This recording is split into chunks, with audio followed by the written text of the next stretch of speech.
As the culture wars raged and censorship loomed, This is coming out of the Reagan administration with a very strong focus on the right-wing family values.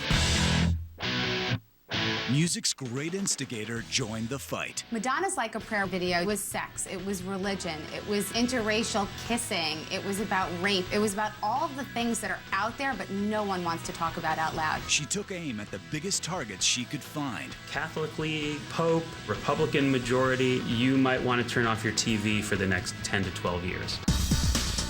And took corporate America along for the ride. Pepsi made a deal with Madonna. It was a $10 million deal.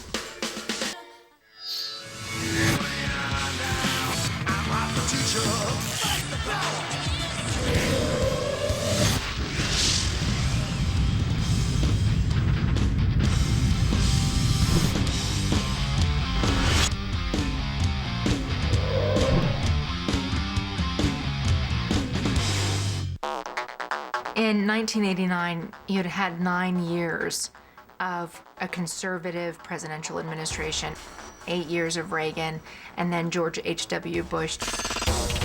There was a very strong focus on the family values, right-wing. You know, there was so much of that sensibility in the country. The political agenda was to deny funding for National Endowment of the Arts because they were supporting homosexuals and graphic sexual behavior. You started to see a lot of activism within the arts community. And Madonna was certainly somebody who was well aware of and involved in a lot of these fights. With records like Papa Don't Preach and Like a Virgin, Madonna's work was always designed for controversy. But her first new video in 3 years was destined to start an all-out fight. I mean, people were waiting to see what she was coming out next, and she wanted to come out with a bang. She's like, what am I gonna do to freak everybody out right now?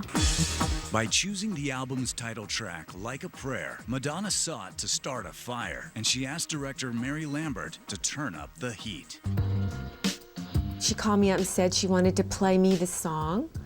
And so we just like drove around in her car and she put the song on. My immediate reaction was this song compares religious ecstasy to sexual ecstasy. And she agreed. And she said, I want to make out with a black guy on the altar. But before they could even begin production, Madonna's vision was already creating a stir behind the scenes.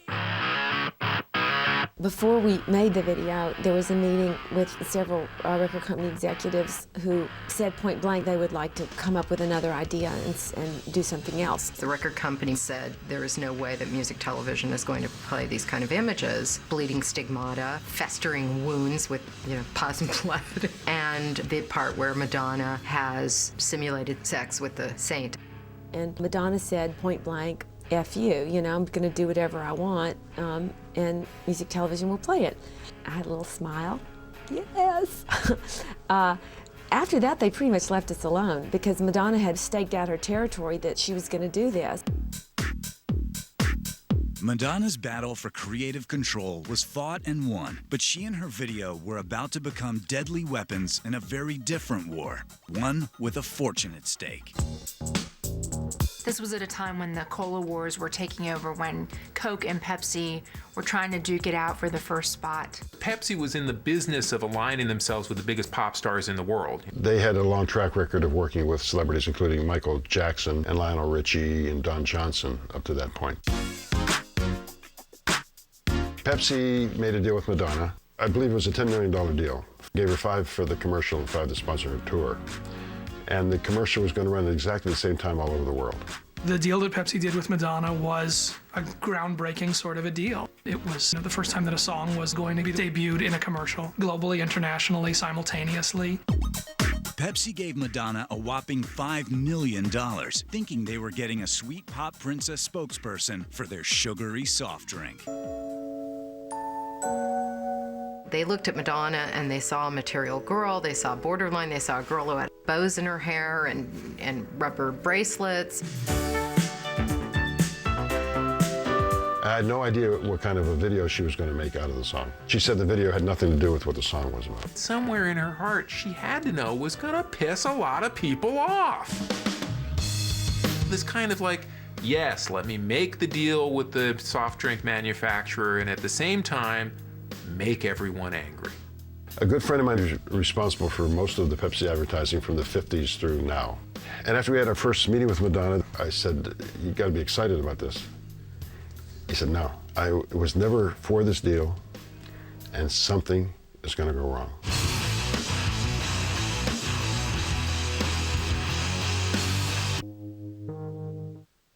Tomorrow on Videos That Rock the World. As soon as you get out, I'll be right here.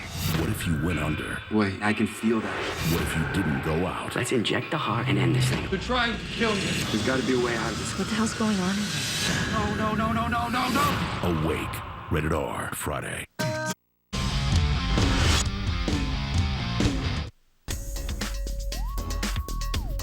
Madonna was about to create the most hyped music video in history, had no idea about the storm already brewing on the horizon.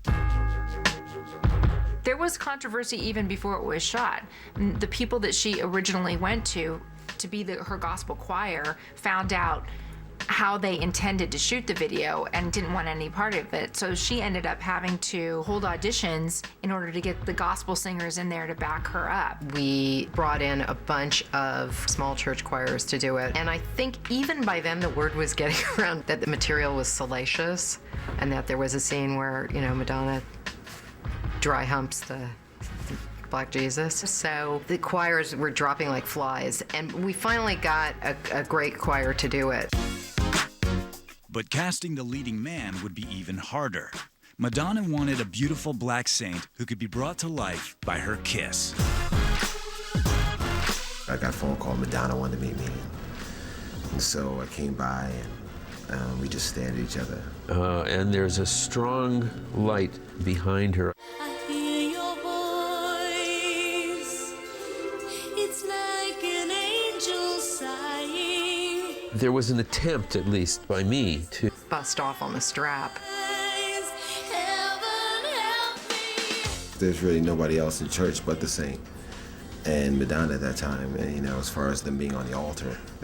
And burning crosses means something quite different to me. Dancing in front of them was something that I definitely took offense to. Now, I found out later that it was quite controversial that the people that lived on the other side of the bay could see these burning crosses and said, oh my God, what is this, a lynching? People were calling the cops, people were, you know, alerting the news. It was during the Cosby Show, you know, so what family isn't watching the Cosby Show? The imagery on the Pepsi commercial is Madonna remembering herself as like a little girl, and it's happy, and there's children dancing. And it was all very sweet and yummy. And it was nothing like the Pepsi commercial.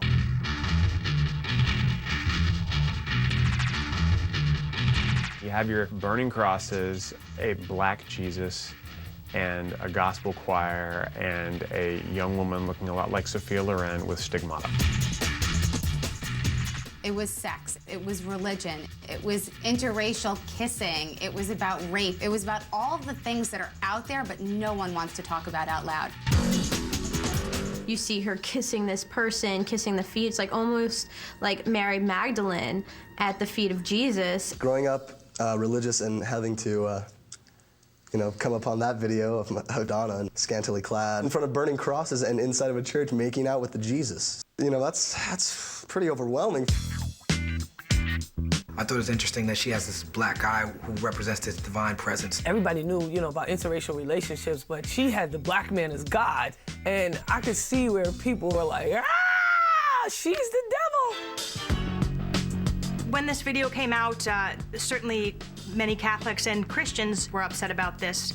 You know, individual priests and bishops speak about it to their congregations. Overseas, there were effigies being burned on Madonna. Because of the influence of the Catholic Church, there were a lot of people who took serious offense. It was just amazing to get the level of reaction was kind of overwhelming. At home and abroad, people raged at the video's sacrilege, and they intended to see Madonna pay for her sins.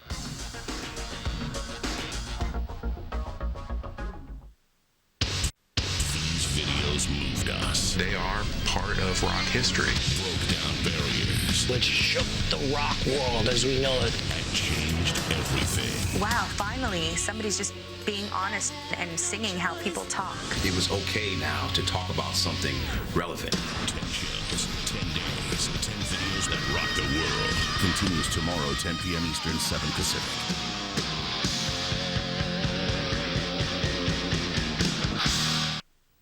And in the U.S., conservatives decided if they couldn't silence Madonna, they would go after her unwitting accomplice, Pepsi.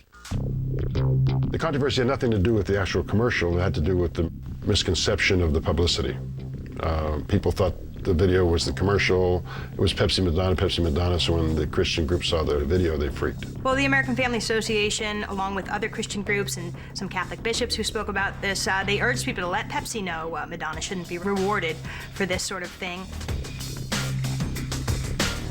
One of them has this organization, a newsletter with 300,000 subscribers, and he basically says, I'm gonna have all of my subscribers boycott Pepsi until they end their relationship with Madonna and never run this commercial again. The Christian groups blew it out of the water. They assaulted Pepsi, and Pepsi took the commercial off the air immediately. Pepsi pulled their sponsorship from the global tour, but who wins in the end? Madonna. She got all this free publicity and kept the $5 million that Pepsi had paid her. It's pretty amazing and powerful that the piece that got pulled was the one that was backed by the big corporation that sells soft drinks, and that the music video got to stay on the air.